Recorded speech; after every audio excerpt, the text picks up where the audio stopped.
Halo guys, welcome back to my channel.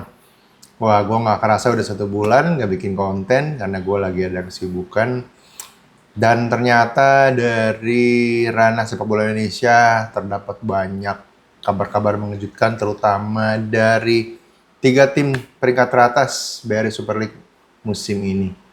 Yang pertama dari juara bertahan BRI Super League, Persib Bandung harus mengucapkan kata berpisah dengan salah satu pemain terbaiknya adalah Federico Barba. Kemudian kalau dari peringkat kedua Borneo FC, ternyata terjadi bedol desa besar-besaran di tubuh tim dari Pesut Etam, di mana selain pelatih Fabio Lefundes dan diikuti ya kepergiannya dengan sejumlah para pemain utamanya. Kemudian dari peringkat 3 Persija Jakarta mengganti pelatih Mauricio Sousa dengan Sintayong dan juga mengucapkan perpisahan dengan beberapa pemain bintangnya seperti Alano dan juga Im Maxwell.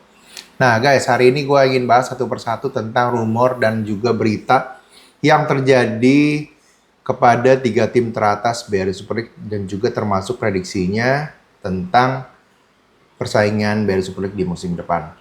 Yang pertama Persib Bandung, tentunya sebuah kehilangan berat ketika harus berpisah dengan Federico Barba. Pemain ini adalah salah satu pemain yang masuk dalam 11 starting 11 terbaik BRI Super League musim yang baru saja berakhir, di mana di BRI Super League Barba tampil dalam 28 pertandingan, mencetak 5 gol dan 1 assist. Total dengan penampilan di AFC sebanyak 7 pertandingan, tentunya sebuah musim yang luar biasa dilakukan oleh Federico Barba. Jadi gue merasa kehilangan Barba tentunya kehilangan seorang leader yang sangat berpengaruh di dalam maupun di luar pertandingan. Jadi kalau kita ingat bagaimana di tengah musim Barba sudah ingin cabut dari kota Bandung, hal itu juga sedikit banyak mempengaruhi stabilitas dari penampilan tim Persib Bandung. Nah, kali ini betul-betul terjadi, Barba sudah mengucapkan kata perpisahan, dan tentunya ini menjadi sebuah berita yang menyedihkan bagi para bobotoh. Cuma gue merasa kita perlu memberikan kepercayaan ya. Jadi sebagai penikmat sepak bola nasional, baik gue maupun juga para bobotoh, tentunya kita harus melihat apa yang akan segera dilakukan oleh manajemen tim Persib Bandung. Karena kalau kita ingat di musim lalu pun banyak perpisahan pemain-pemain yang sudah dianggap legend, tentunya menyedihkan, tapi akhirnya berhasil ditutupi dengan hasil manis. Nah, untuk menyambut musim mendatang, beberapa nama sudah dirumorkan untuk masuk ke dalam calon pengganti dari Barba. Yang pertama ada bek Italia juga, yaitu Tommaso Cassandro. Kemudian ada kapten dari FC Utrecht, yaitu Mike van der Hoorn ya. Nah, jadi sebelum 2 nama ini pun kita juga sudah mendengar beberapa nama lainnya. Tapi gue merasa bahwa nama terakhir merupakan salah satu suksesor potensial bagi Persib Bandung di lini pertahanan. Karena Van der Hoorn ini adalah para pemain yang berpengalaman, pernah memperkuat tim-tim di kasta tertinggi ya sepak bola Eropa. Dia pernah main untuk Ajax, dia juga pernah main untuk Swansea di Liga Primer Inggris. So, jadi kalau kita lihat track record tentunya ini sebuah garansi bahwa Persib menghadirkan pengganti yang sepadan atau bahkan juga bisa dibilang di atas dari Federico Barba. Nah, tentunya kalau tipe pemain seperti apa yang diharapkan oleh tim Persib, kalau kita mengingat dari musim lalu, peran Barba ini nggak hanya sebagai commander di lini pertahanan, tapi dia juga mampu memberikan distribusi bola langsung ke lini depan dan juga sebagai ball stopper yang baik ya ketika one on one dengan striker atau winger lawan. Jadi penempatan positioningnya bagus, tacklingnya bagus, kemudian covering area yang juga bagus, dan juga pemain yang mampu melakukan distribusi bola dengan baik ke lini depan. Jadi ke lini pertahanan lawan. Nah, gue merasa tipe-tipe back yang seperti ini menjadi unggulan di era sepak bola modern Dan kehilangan Barba tentunya akan kehilangan salah satu cara bermain dari Persib Bandung ya, salah satu cara untuk menyerang. Karena Barba sekali lagi sangat piawai untuk membaca reading the game-nya, juga untuk melihat posisi-posisi rekannya yang bebas dari marking para pemain lawan. So, jadi kalaupun ada pengganti, penggantinya juga harus mampu minimal memiliki kemampuan yang dimiliki oleh Federico Barba. Nah, gue mau pindah lanjut ke Borneo FC ketika mereka mengucapkan perpisahan dengan pemain-pemain yang menjadi tulang punggung tim Borneo FC di musim ini. Ketika rumor pertama mencuat kehilangan pelatih Fabio Lefundes yang infonya akan pindah ke Malut. Gue sebetulnya tidak menyangka gitu ya bahwa nggak hanya Fabio Lefundes yang pindah, tapi juga diikuti oleh perpisahan dengan banyak sekali para pemain kuncinya. Dan ini agak berbeda dengan peristiwa Persib di 2 musim lalu ya. Jadi ketika itu Persib hanya mungkin pemain asingnya yang banyak meninggalkan tim, tapi pemain lokal seingat gue cuma ada 2 orang ya, atau 3 gitu bahkan kan. Nah kalau ini hampir seluruh dari starting 11 yang dimiliki oleh Borneo FC kecuali Nadeo dan juga Rivaldo Pakpahan. Jadi ini sebuah era baru bagi tim Borneo FC dan mereka sudah menunjuk Michael Jeronimo sebagai pelatih baru dan sangat ditunggu gebrakan oleh manajemen Borneo FC untuk mencari pengganti dari para pemain yang dilepas. Kalau kita lihat dari list yang dilepas, selain pemain asing ya, pemain asing ini kan hampir semua kecuali Villa ya, Villa tidak. Nah, jadi selebihnya mereka tidak memperpanjang kontrak dari para pemain asing.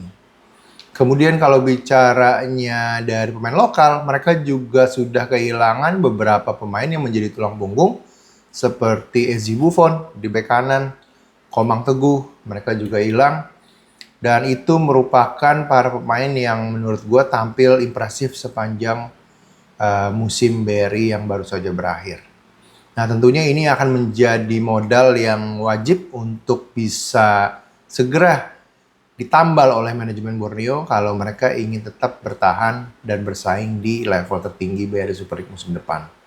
Nah kemudian kalau kita bicara pemain asing tentunya kehilangan Peralta sangat berarti, kemudian Hirose dan juga kehilangan Christoph ya. Jadi 3 pemain ini yang menurut gue sebagai pemain yang jangkar di dalam fungsinya, di dalam tim ini. Ketika 3 pemain ini role-nya sangat besar sekali dalam membawa Borneo FC bersaing di BRI Super League yang baru saja berakhir. Nah kehilangan para pemain ini tentunya harus diantisipasi ya. Jadi sekali lagi kalau kita bicara sistem perekrutan Borneo FC, mereka adalah salah satu tim yang jarang gagal di dalam merekrut para pemain asing. Jadi tipe scouting timnya mereka sangat efektif di dalam menemukan para pemain yang potensial untuk bisa berkembang. Namun gue menyoroti apa yang menjadi statement dari manajer mereka, Dandre Daud, yang mengatakan bahwa di Borneo FC ini tidak ada seorang pemain bintang. Jadi mereka ini bermain sebagai keluarga, sebagai tim. Dan setelah itu mereka menjadi bintang ketika berhasil di Borneo, itu lain cerita ya. Tapi gue merasa filosofi ini yang menjadi dasar pemikiran manajemen Borneo FC dalam membentuk ulang timnya di BRI Super League musim depan. So, jadi bagi Borneo FC selama mereka mampu mencari para pemain lokal yang juga kualitasnya cukup bisa menggantikan para pemain yang pergi, dan ditambah pemain asing yang optimal ya seperti musim lalu, gue melihat Borneo FC setidak-tidaknya tentunya bisa menjadi salah satu kandidat tim papan atas di BRI Super League musim depan. Nah, gue mau lanjut sekarang ke bagian terakhir adalah Persija Jakarta. Ketika Mauricio Sousa akhirnya tidak diperpanjang kontraknya dan digantikan oleh Sintayong sebagai pelatih kepala. Nah, kalau kita bicara Sintayong tentunya nama ini sudah familiar dengan gaya mainnya. Dan juga tentunya ini akan menambah daya saing rivalitas antara Persib dengan Persija Jakarta. Karena kalau kita lihat dalam rangka ulang tahun Kota Jakarta yang ke-500 tahun ya kalau gue nggak salah. Tentunya manajemen Persija juga akan jor-joran di dalam menghadapi persaingan di musim depan. Nah, hadirnya Sintayong tentunya juga akan membawa beberapa nama pemain yang menjadi andalannya ketika menangani timnas Indonesia. Rumor mengatakan akan mendatangkan Asnawi. Meskipun kabarnya juga Asnawi menolak dan tetap bertahan di Thailand. Ada lagi akan mendatangkan Arhan Pratama. Tapi sampai sejauh ini juga belum ada kabar resminya. Nah, yang ketiga mungkin yang paling jelas adalah kedatangan Mariano Peralta. Tentunya datangnya Peralta akan menjadi kabar bagus bagi The Jackmania. Peralta pemain terbaik dari Super League musim ini. Kualitas dia sudah tidak diragukan. Tinggal bagaimana Coach Shin nanti mampu untuk menyatukannya dengan para pemain asing lainnya dan juga pemain lokal yang dimiliki oleh Persija Jakarta.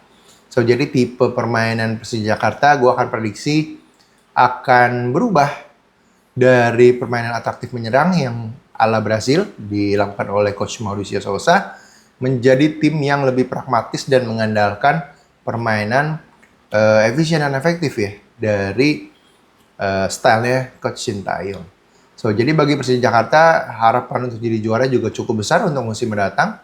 Apalagi gue dengar rumor bahwa Persib Bandung juga akan bongkar pasang hampir 50% dari skuadnya. Jadi sama-sama akan di-reset dari ulang. Dan juga akan menggantikan, Igor Tolik menggantikan Bojan Hodak. So, jadi kalau kita bicaranya adalah outlook dari persaingan dari Super League musim mendatang, peluangnya sama besar, 50-50. Cuma mungkin satu hal yang menjadi kelebihan Persib Bandung ya, meskipun ini akan tergantung lagi dari kecerdikan pelatih di dalam melakukan pergantian pemain, yaitu mentalitas tim. Karena walaupun tadi gue bilang 50-50, mentalitas ini pun bisa menjadi tidak ada nilainya kalau ya tidak dilakukan pergantian pemain di saat-saat yang tepat. Nah, nanti tinggal bagaimana Igor Tolik cerdik atau enggak untuk bisa memanfaatkan itu. So, jadi bagi Persija Jakarta, balik lagi, gue tetap merasa ini adalah salah satu kontender yang paling mungkin untuk menjadi juara BRI Super League, asal ketika rekrutmen pemain asing juga menjadi efektif. Dan bongkar pasang pemain itu nggak banyak, terutama di putaran kedua. Tinggal bagaimana Persija mampu memanfaatkan kolektivitas tim dan membangun mentalitas juara secara bertahap dan tentunya harus terus-menerus dilakukan. Karena gue melihat salah satu PR dari musim lalu adalah kesiapan tim ini untuk jadi juara secara mental. Jadi mental untuk jadi juara ini yang mereka harus genjot. Karena mental itu menentukan sikap di lapangan, menentukan etos kerja di lapangan, dan tentunya menentukan kolektivitas bermain di atas lapangan. So, jadi gue tetap prediksi musim depan Persib, Persija, mungkin kalaupun ada 1-2 nama tim lainnya selain dari Borneo FC, gue melihat ada peluang dari Persebaya maupun juga Bali United. Guys, thank you for watching. Bye.